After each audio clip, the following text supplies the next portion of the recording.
Hello, fellow rebel capitalists. Hope you're well. Got some very disturbing news, unfortunately, from Australia. Let's dive into this article. Australia, this is summit.news. I guess this is from, I don't know if this is Paul Joseph Watson's site or not. Um, but let's read what he's saying here. Australia building quarantine camps for ongoing operations, quote unquote, facility being built to house those who have not had access to the medicine. I mean, if this isn't disturbing, I don't know what is. Despite some states tentatively beginning to lift restrictions, so that's good news. Australian authorities are building camps that won't be completed until next year in order to prepare for ongoing operations and to house those who have not had access to the medicine. So, first of all, I want to remind everyone that the probability is extremely high that we're never going to get rid of the cerveza sickness. It's going to be here. We're just going to have to learn to live with it. And many countries are acknowledging this. Many of the Scandinavian countries, including Iceland. And so, if the argument right now in Australia is, well, we need to take these draconian measures, we need to turn ourselves into a totalitarian police state to quote unquote save lives, well, that's going to be an argument that could be used forever because you're not going to eradicate the cerveza sickness. So if you can't eradicate it, what's the difference between having to lock everyone in a cage and allow them out for 1 hour today in the name of health? What's the difference between that and doing it for the next 5 years or the next 10 years or the next 20 years? Because if you can justify it now, why can't you justify it a decade from now? It's the exact same argument. So I think what we're seeing here by them creating these camps, assuming this is accurate, by creating these camps that won't be ready into 2022, is they understand that regardless of what measures they take right now to destroy their economy, to destroy freedom and liberty, they're not going to get rid of the cerveza sickness. Therefore, this is the way they plan on dealing with it. That if you're traveling within Australia and they deem it appropriate, you're just going to have to go to a prison camp. And I think it's ironic that they're actually calling it a well camp. Oh, the Orwellians speak in full force. So, according to ABC Australia, which is Australian Broadcasting Company, I believe, or corporation, one such 1,000 bed facility at Wellcamp Airport outside of Toowoomba will be fully completed by the end of March 2022. At this stage, the cabins will be used by domestic travelers returning from hotspots, the state reports.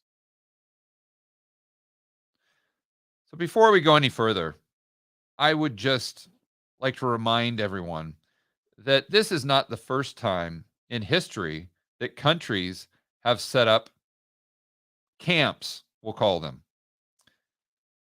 And if you go back and remember at what points in time we've had situations like this, have the people that set up those camps, have they been the good guys or the bad guys? Have they fallen on the right side of history or the wrong side of history? And it's not just Germany that I'm referring to. Even in the United States, we did it during World War II. We did pretty much the exact same thing with Japanese folks. And we look back on that today in complete horror, just in disbelief that here in the United States we could do something like that. Well, it happened then. Fortunately, it didn't turn out as bad as it turned out in Germany. But I think the jury's out. in Australia? Will it turn into something like the American experience with the Japanese? Or will it turn into something like the German experience with the group that they chose as public enemy number one? Because I think there's one thing that we know beyond a shadow of a doubt. That is that whether it's Australia or whether it's right here in the United States, the people who choose not to get the medicine are being positioned as public enemy number one. I think that is obvious, regardless of where your belief system is.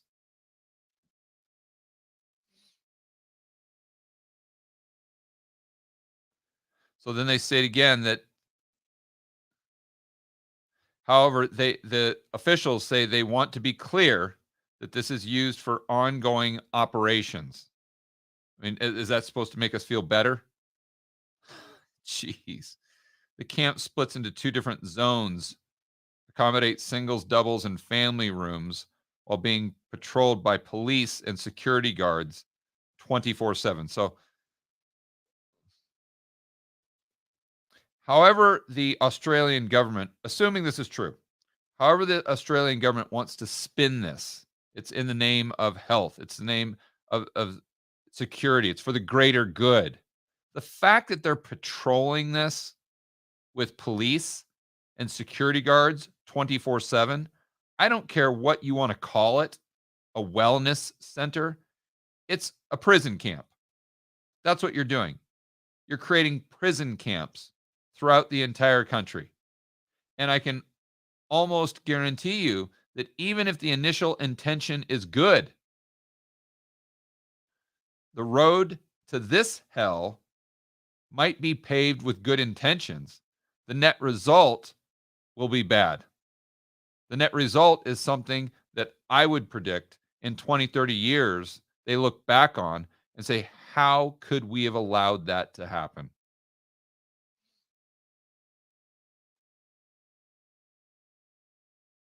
They cite new strains and say people who have not had the medication. Uh, this is this premier. Oh, geez, I just can't believe that people down there are standing for this. I can't believe that they're putting up with this nonsense. It's just absolutely mind-boggling. It says we anticipate there being a continuing need for these facilities. I mean, Australians, wake up. Don't you see the writing on the wall?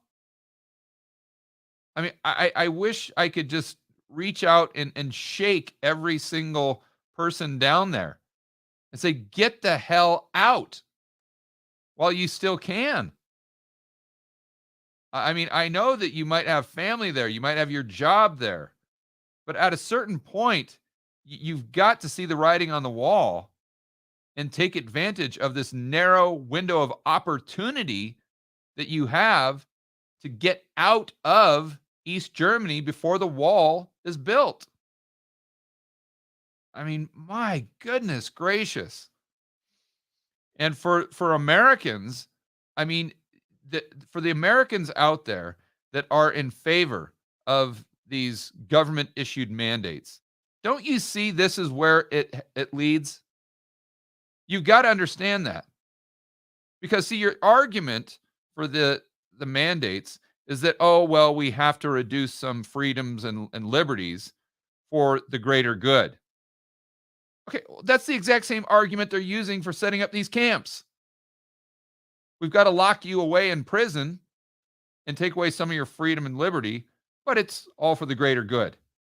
You see the slippery slope? And this is what most of the people right here in the United States never consider when they do a cost benefit analysis of the current situation with these government issued mandates. That's if they even do a cost benefit analysis at all, which 99% of them don't.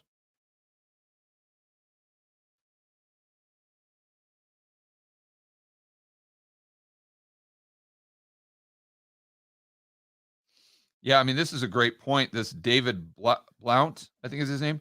Why anyone who had left Australia would come back again is unclear. Agreed. Agreed. I mean, if I could get on a plane, and I know it's difficult, you got to get permission from the government to leave. But my goodness gracious, if you could get out, I mean, I would treat it as though it was Sodom and Gomorrah. Remember that story from the Bible where I believe Abraham told the kid, he said, "Leave, but don't look back." And you look back, and the gal turns to a pillar of salt. That's how quickly I would, in the intensity that I would be using if I was leaving Australia right now. I would leave and I would not look back at all because I wouldn't be in fear of turning to a pillar of salt, but I sure would be worried about being trapped there for the rest of my life. Jeez.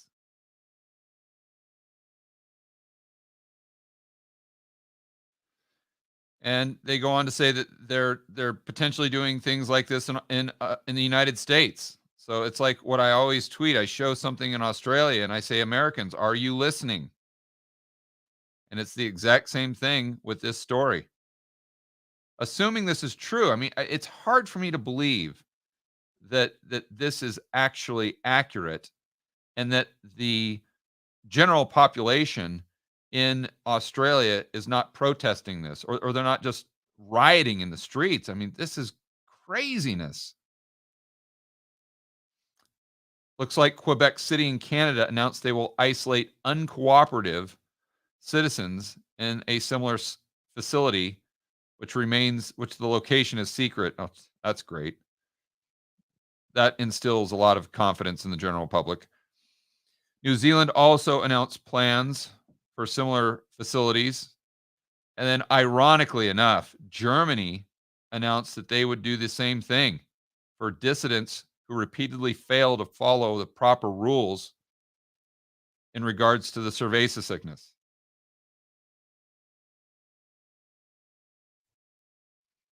With their history, I'm speechless. Absolutely speechless.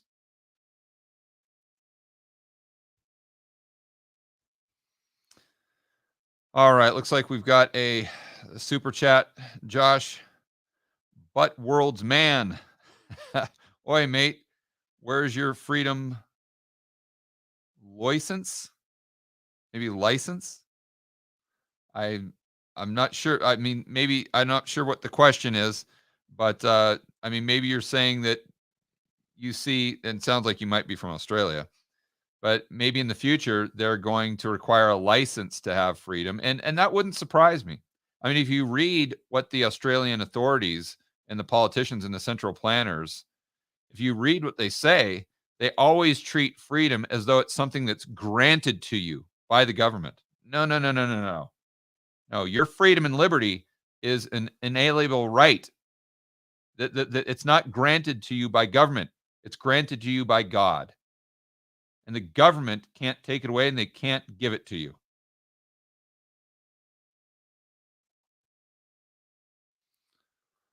All right, Josh, do we have anything else, my friend? Okay. Guys, I want to really encourage you to have a sense of urgency. Like I end every video here, we've got to stand up and fight for freedom. This article is a perfect example why. So try to enjoy the rest of your evening, your afternoon, and I will see you on the next video.